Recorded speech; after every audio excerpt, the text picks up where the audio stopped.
Hello, Dolly! It's a musical and it's the name of one of my absolute favorite desserts. I actually grew up calling these things magic bars. They're pretty much the same thing. Hello, Dolly, magic bars. It's chocolate, it's coconut, it's pecans, however you say it, graham crackers, butter, and sweetened condensed milk. It's a 7-ingredient recipe. Let that sink in. 7 ingredients, 1 pan, you're done.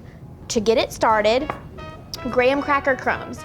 You can mash these up yourself, crumble them all up from a box of graham crackers, or you can be like me and buy the pre-crumbed out graham cracker crumbs in the box. Mix in some sugar and melted butter.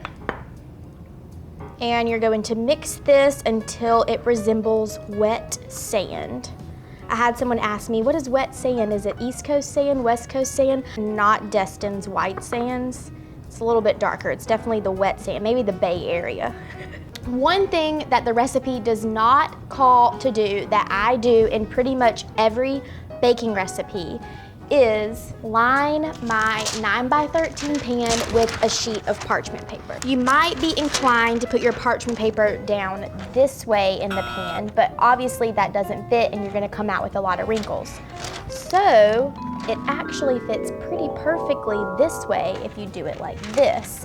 And then you can use these two as handles to lift it out of the pan, and then you have almost a mess-free pan and you can cut them a lot easier. And then graham cracker crust, spread it out in a nice even layer, and then pack it in really well with your spatula to make sure it's even.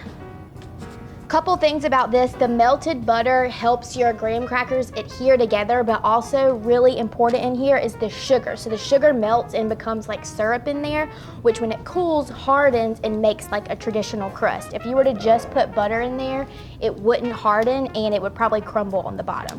Fun fact 101 about baking. Once you have it all packed in a single layer, you can put it in the oven for about 8 minutes or until it's toasty, nutty, and lightly golden brown.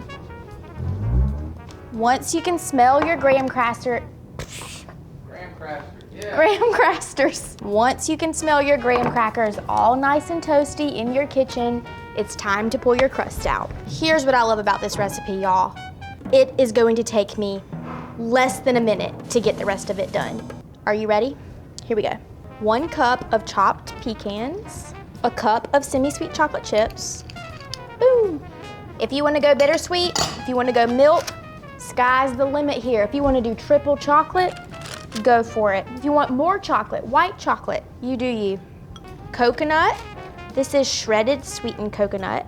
Sweetened condensed milk. My grandmother, and I'm pretty sure everyone in her generation, calls this Eagle brand milk. It's not sweetened condensed milk, it's Eagle brand. Regardless of what you call it, 1 full can of sweetened condensed milk, and then you literally just drizzle this over top of the whole thing.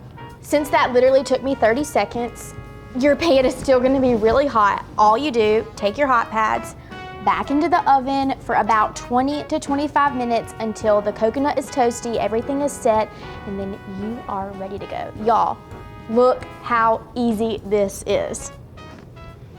Look at this.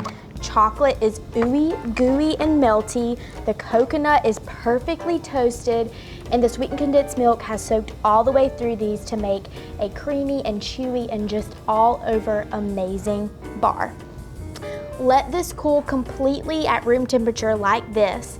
Once it's cool, then you can transfer it to a cutting board and cut it into squares. You can use your parchment handles to gently ease it out of the pan, but if it starts to stick on one side, just run a knife around the edge and it should slip right out. Woo. And look, this pan is pretty much clean. There's a couple places in the corner, but it makes your cleanup a lot easier. Parchment trick for the win.